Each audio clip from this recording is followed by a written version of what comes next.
fruit and whose hobby is the history and design of manhole covers. But at the start of the UK election campaign, Jeremy Corbyn and the Labour Party were about 25 points behind Theresa May and the Conservatives. Now they're as few as 4 points behind. And Corbyn's policies, renationalising the railways and the water supply and raising taxes on the rich, have between 50 and 70% support of the British people. So few people now are talking about the Tories having a 100-seat majority after Thursday's election. How did this happen? Peter Hitchens is a columnist with The Mail on Sunday, and Anne McElvoy is a senior editor with The Economist. Anne and Peter, welcome to Saturday Extra. Pleasure. Very nice to be with you. What has been the most surprising element of this campaign for you both? Peter? Well, that it's happening at all. Nobody really thought there was any need for an election. There was a wonderful moment when it was called, when a woman in Bristol called Brenda, who's now become a national heroine, Brenda from Bristol, said, "What? No, not again. I can't stand it," which summed up the feelings of most people, including me, that we seem to have had quite enough elections. We're having nearly as many as you now, and it is nonsensical that we should be having so many. There is supposed to be an interval of 5 years between elections, and they seem to come along more regularly than breakfast now. I think you're having more elections than us, but not as many leadership changes. We can do those too, don't worry, that's all possible. And for you, the most surprising element of this election campaign so far? Well, I wasn't so surprised that Theresa May sought a new mandate. Perhaps I didn't think so soon, but I thought this whole idea of 5-term fixed parliaments was not really congruent with these very turbulent times that we've had after Brexit, etc.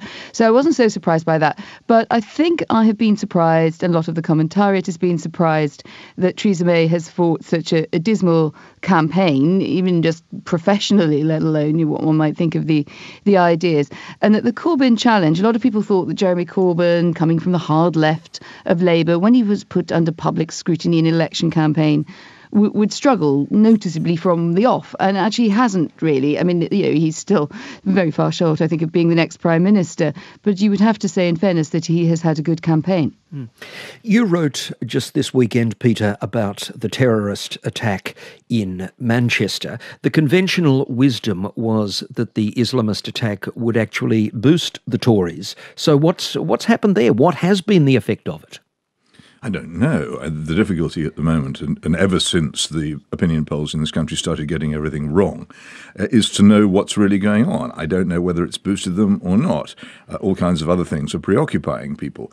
Can I just say something about what Anne said? I'm not in the least bit surprised at Theresa May's dismal and lacklustre campaign. It seemed to me that anybody who paid any attention to her previous political career knew that she was a wooden performer and a person not exactly full of ideas or zing, who doesn't actually work very well in public debate, especially when challenged. And Jeremy Corbyn had a huge advantage in that he had spent, I think it's now 2 years, being subjected to a perpetual hosing down of slime by the Conservative propaganda machine. He couldn't conceivably be as bad as they said he was. So he started out with an advantage that he was bound to be better than people thought he was, which he's played quite successfully. But that doesn't decide the election by any manner of means. All kinds of other things are deciding that. And is Peter being too tough on your PM there? I think he's being a bit tough in the way that both left and right at the moment, it's sort of fashionable to decide that Theresa May is an idiot. I think she's had a poor campaign, I said that, but I do think that it is underestimating her. Strangely enough, women tend to end up underestimated. I think she has been a very tough performer. I think she is wooden, that's true. Her communication style is not good. There's not going to be a Saturday night live stand-up with Theresa May anytime soon. But she has been, I think, more consistent than a lot of people in the old Conservative cabinet, in the old George Osborne, David Cameron cabinet. She's a securocrat. She's a small C Conservative. She came through what was the old grammar school system, which Peter's a great adherent of, rather than the private school system, which produced a lot of what you used to call the old sort of Tory posh boys. I think she has fought her way to the top. In some ways, she reminds me, and I don't know whether your audience will warm to this or not, she reminds me a bit of Julia Gillard. She just keeps going. She pumps it out. Not everybody warms to the style, but she did break through that glass ceiling. thing. So perhaps I have a bit more time for her than Peter. By the way, I still think she'll be the next Prime Minister, and I don't think her margin will be catastrophically small. Well, is she consistent, though? I mean, for instance, take the question of her going to a grammar school. Now, I found this out by looking into her background, but she didn't actually put it in reference books, which doesn't suggest to me that she was terribly proud of it or passionate about it. Now she's made it into a badge. Well, I think if you take apart the record of a lot of politicians, what they put in their resumes, what they choose to gloss over for various reasons of fashion at any time, I think, strangely enough, Peter, you'll find them a bit wanting. Yeah, and you did say you didn't think Theresa May would be appearing in a Saturday Night Live skit at any time. Why, though, did she dodge a great prime-time television opportunity by refusing to take part in the debate this week? She sent a capable surrogate in Amber Rudd, but every other political leader was there. Well, yes, but she's not obliged to. Remember, in the British system, you choose if you want to go and debate or not. I mean, journalists would love it if we could put what we call the 3-line whip on them and make them turn up. Generally speaking, leaders don't take the risk unless they feel there's something in it for them. And Linton Crosby, Australian Linton Crosby, who runs the show in terms of strategy, or at least when the Tory party's not falling over its own feet, he does. He is very much against risk and unnecessary risk. That was also a position taken by David Cameron and others before him, that you don't put yourself up. You're the Prime Minister. You carry responsibility for everything. Everyone else can have a pot shot at you. All you can say back is, well, you don't look very convincing in opposition. So it's not exactly in your interest to do so. The more surprising thing was that Jeremy Corbyn came out. He's only decided on the day to do it because he is now in a stronger position than many expected. So he might as well keep going. From his point of view, why not show yourself to the public and try and lose this reputation as some bonkers far left winger? But if you listen to him, he's talking about jam and pavements and how he has grown grass where there used to be concrete in his garden. You would think you were basically getting your local garden committee elected rather than someone who still has profoundly very far left views. So from his point of view, yes, why not? Theresa May probably just thinks in the end they're going to come back to me on the safety first grounds. Peter, you once observed that for 20 years the entire British political culture, and we're talking here about, quote unquote new Labour, but also the Tories, was Blairite, meaning they were liberal, free markets, dare I say, a bit of free love. Now, given the scepticism that Theresa May shows towards the free markets and the outright hostility that Jeremy Corbyn expresses for neoliberalism, can we now say that Blairism is dead in UK politics? No, I don't think so. I mean, the scepticism about free markets is all very well, but until you actually do something which moves away from that policy and moves away from the Blairite policies, which the Conservative Party embraced around about the time David Cameron took over its leadership, then we've still got a Blairite consensus at the top of our politics, which arrogates to itself the title of the centre and won't listen to any other arguments. In her performance, she remains pretty much the same as the Blairite and Cameron government before. We had a continuous Blairite government in this country since 1997 at the latest, and you could say that at least the second part of John Major's government was pretty Blairite as well. So the two major parties have more or less merged politically, and that remains the case. What's interesting is that the Labour Party now is outside that, and the Blairites who had dominated the Labour Party are now lost and homeless and don't know who to follow or where to go or who to vote for. Okay, Anne. A word on that, actually. Yes, well, I was going to ask Anne, is this the sort of end of the economist worldview in British politics, if both sides are sort of disavowing total free markets and open borders? Well, I think the Economist has stood for a sort of classical liberalism, but also, a modern socialism. We would disagree with Peter on that, I would say, largely. I like the idea of free love, and I was just trying to wonder where that was going to fit in the manifesto, and my mind turned again to the thought of Theresa May going out there and preaching that we all let it all hang out. But I think in terms of your more serious point, no, I don't believe the centre is dead, and I think that the centre is hollowed out. Peter is completely right. The Blairites and those even of moderate social democratic views who are perhaps a bit to the left of Blair are out of the main picture in Labour. I don't think that's sustainable. This is a big block of public opinion that exists in democracies. It exists powerfully in Australia and other democracies. I think it is not sustainable for it to remain like this, hollowed out in the middle forever, or indeed for very long. But at this election, it is true that voters are being given a slightly odd choice. I suppose I really don't agree with Peter that this is a continuation of Blairite politics. If you look where Labour is, if you look at Theresa May, it's much more small c conservative mindset, and indeed what has happened after Brexit, it kind of is different, and it is a more inward-looking politics. It's also what a lot of people wanted, and elites have difficulty in accepting that. It's Saturday Extra. Andrew West in for Geraldine. We're discussing the UK elections. My guests, Peter Hitchens, columnist at The Mail on Sunday, and Anne McElvoy, senior editor at The Economist. Peter, what explains, if you look individually at polling, what explains the individual popularity of Jeremy Corbyn's policies, even though one poll shows that 50% of people think he'd be a disaster as Prime Minister? Well, if you take away his past sympathy for Irish republicanism, which is inexplicable and indefensible, a lot of the policies which Mr. Corbyn's party has embraced are policies which people find very acceptable. He was right, for instance, about all the stupid wars that we entered over the past 10 years. Absolutely right when almost everybody else was wrong.